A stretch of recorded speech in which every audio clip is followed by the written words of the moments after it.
Tentara bayaran Inggris di Ukraina terancam hukuman mati.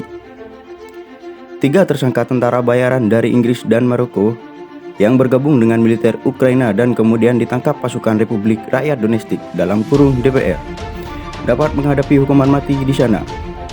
Kantor Kejaksaan Agung DPR mengungkapkan ancaman hukuman itu pada Jumat tanggal 27 Mei 2022.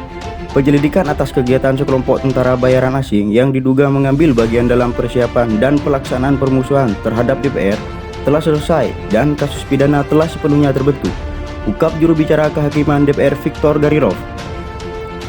Materi-materi kasus telah dipindahkan ke salah satu pengadilan republik untuk pertimbangan yang dapat mengakibatkan dengan mempertimbangkan masa perang, penerapan hukuman mati kepada terdakwa Papar Gavrilov.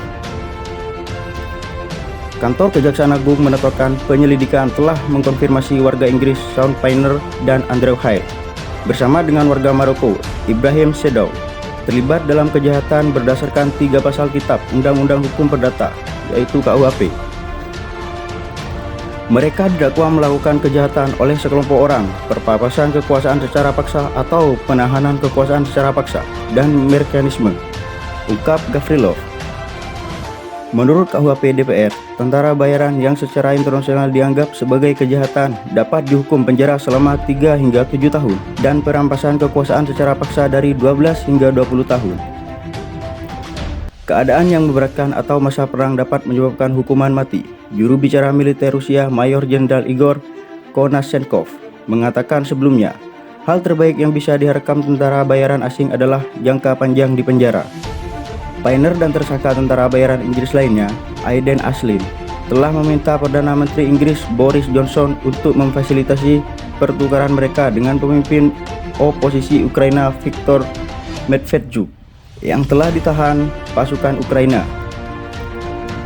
Inggris tampaknya membatasi diri untuk menyambut Paynter dan Aslin sebagai tawanan perang daripada tentara bayaran dan mengatakan mereka harus diperlakukan sebagaimana mestinya.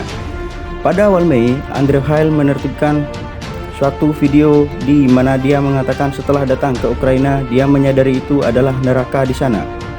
Dia juga mengklaim bahwa tentara bayaran asing yang dia berjuang bersamanya adalah orang yang sangat jahat dan sadis.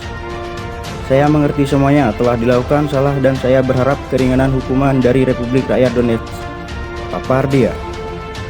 Rusia menyerang negara tetangga menyusul kegagalan Ukraina mengimplementasikan persyaratan perjanjian Minsk yang pertama kali ditandatangani pada tahun 2014. Protokol Minsk yang ditengahi Jerman dan Prancis dirancang untuk memberikan status khusus kepada wilayah yang memisahkan diri di dalam negara Ukraina. Kremlin sejak itu menuntut agar Ukraina secara resmi menyatakan dirinya sebagai negara netral yang tidak akan pernah bergabung dengan blok militer NATO yang dipimpin Amerika Serikat. Kiev menegaskan serangan Rusia benar-benar tidak beralasan dan membantah klaim pihaknya berencana merebut kembali kedua republik dengan paksa.